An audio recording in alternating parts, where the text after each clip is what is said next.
Hello friends, welcome back to OK Java.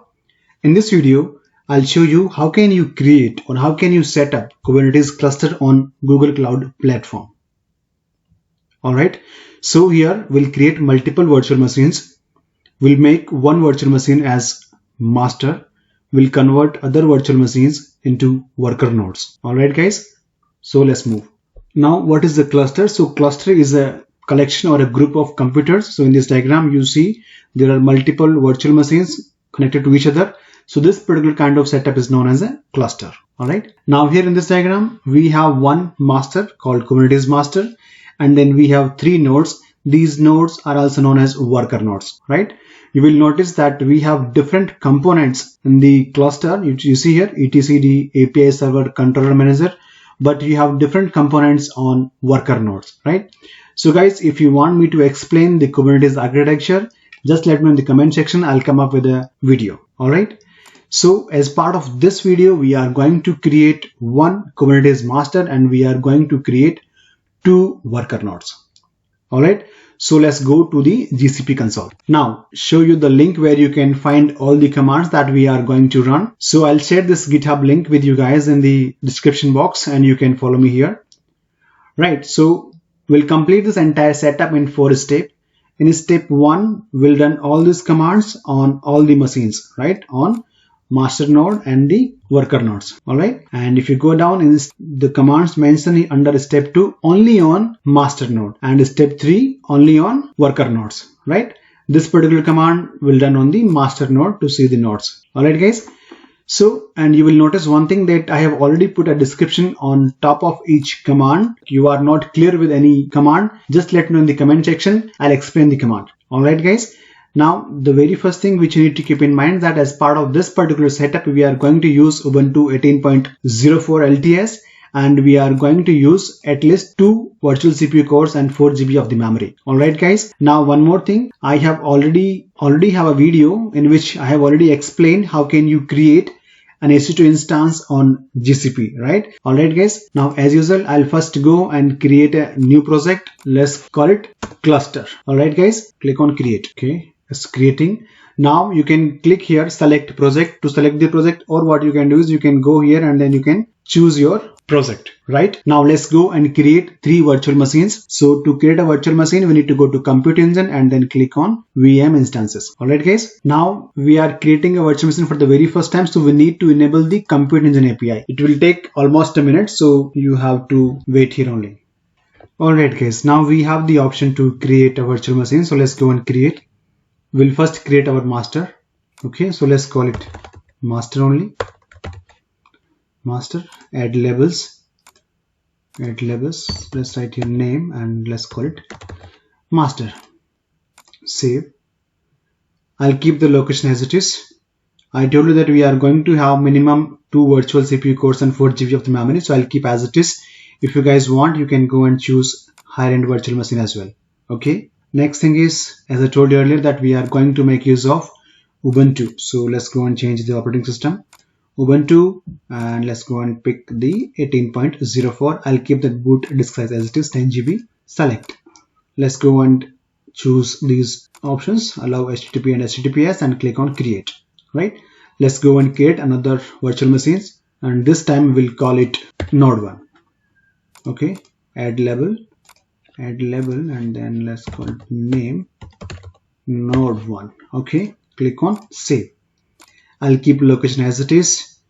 Virtual machine configuration 2 virtual CPU cores and 4 GB of memory. Let's go and change the operating system. Ubuntu and then 18.04. Select. Right. Let's allow HTTP and HTTPS both and click on create. Simple, right? Let's go and create our node 2 Ubuntu and 18.04. Select. Let's go and choose both and click on create. All right, guys. So we are going to have 1 master and 2 worker nodes. Let's go and connect to our master node. So here under connect SSH, click on open in browser window. I'll copy the address from the address bar. Let me just close and paste this address here so that I can navigate easily. Okay, let's connect. Yes. Let's go and connect to our node 1. I'll do same thing, open in browser, copy the address, close from here and open to the next tab. And then do you want to initiate an SS connection? Click on yes.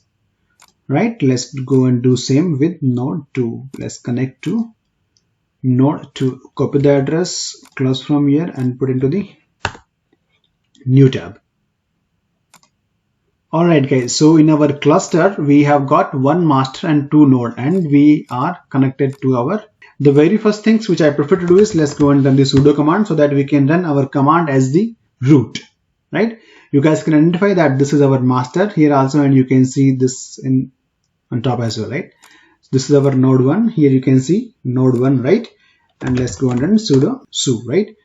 And let's do same here on node 2 as well, correct? Now let's go and see. So we are going to run the commands mentioned under step 1 that we need to run on all three virtual machines. Very first command is sudo apt get update. I have put the expression here. If you guys are not clear with any command, here I am using Control V to paste the command on the terminal. Alright. Now guys, in case if you have any doubt with any command, just let me know in the comment section. This particular command will allow us to access repositories via HTTPS. Okay. So I'm going to run same command on master. Let's run on node 1 and same on node 2. Alright. Now the next command is a curl command. Right. What this guy will do is it will download the public key from this path and it will add into our trusted keys list. Okay. Let's copy, and I'm doing Control L to clear and Control V to paste the copied command. Control L to clear the terminal and then Control V to paste the command. Same thing on node 2, Control L to clear the terminal, Control V to paste the command. Cool. Next command is that we need to add this repository from where we can download the Docker image. Alright, let's go and run this command on node 1. Sorry, master, and then node 1 and then node 2. Alright, next thing is let's go and update sudo apt add update, and this particular command called clear, it will clear the terminal. Okay, so let's do Control V. Now clear, right? Because we have clear in the end. Let's run on node 2 as well. So we are good so far. Now next thing is let's go and install Docker CE's community edition. Okay, let's go and run this command on master first. So Control V to paste the command on the terminal window. Right, so what we are doing here is we are installing Docker. Okay, next thing is here is that we are going to create a new file called daemon.json. And we are going to put this particular entry here. What this command says that change CZ group driver to systemd. Okay, so let's go and create the file first. Let's go to node. I'll do Control L first and then run this sudo command. I'm pressing I so that I can insert here. Let's go and create the file on node 2 as well. Let's do the same, right? And then I to insert. Right, now let's go and copy this particular block. Let's go to master and then paste here, Control V.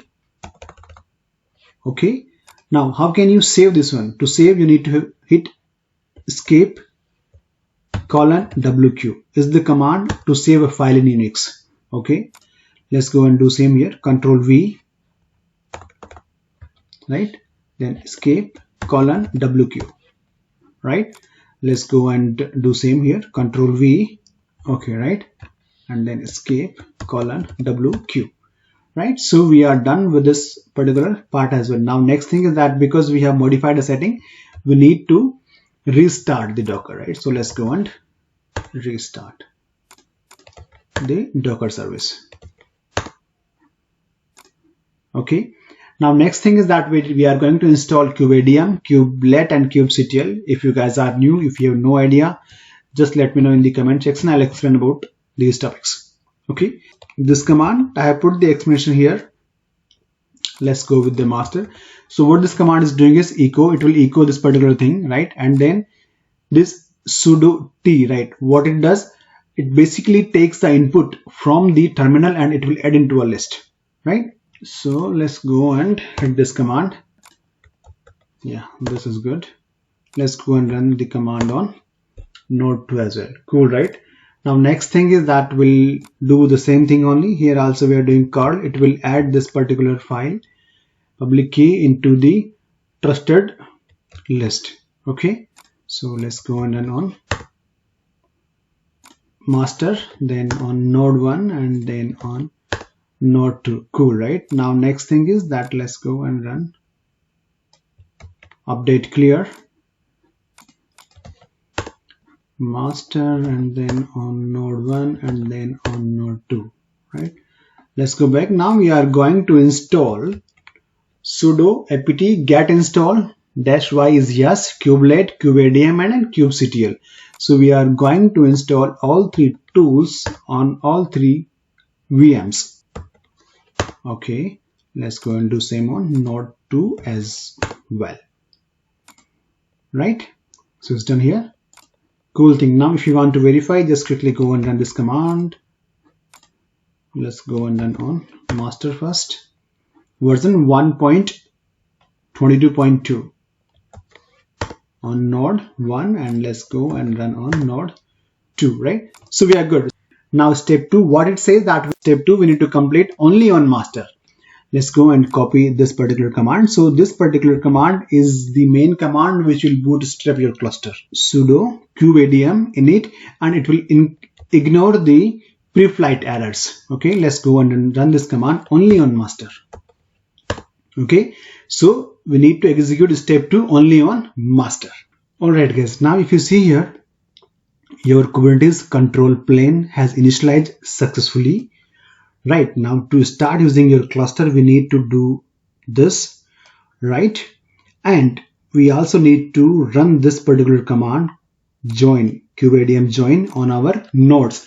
So this is the very important thing. So we'll keep this window as it is here. Let's go to the next step. So the next is that we'll complete this one, these particular steps. Okay, so the very first thing is let's go and create a hidden directory called kube. Step 2 on master, hidden directory on.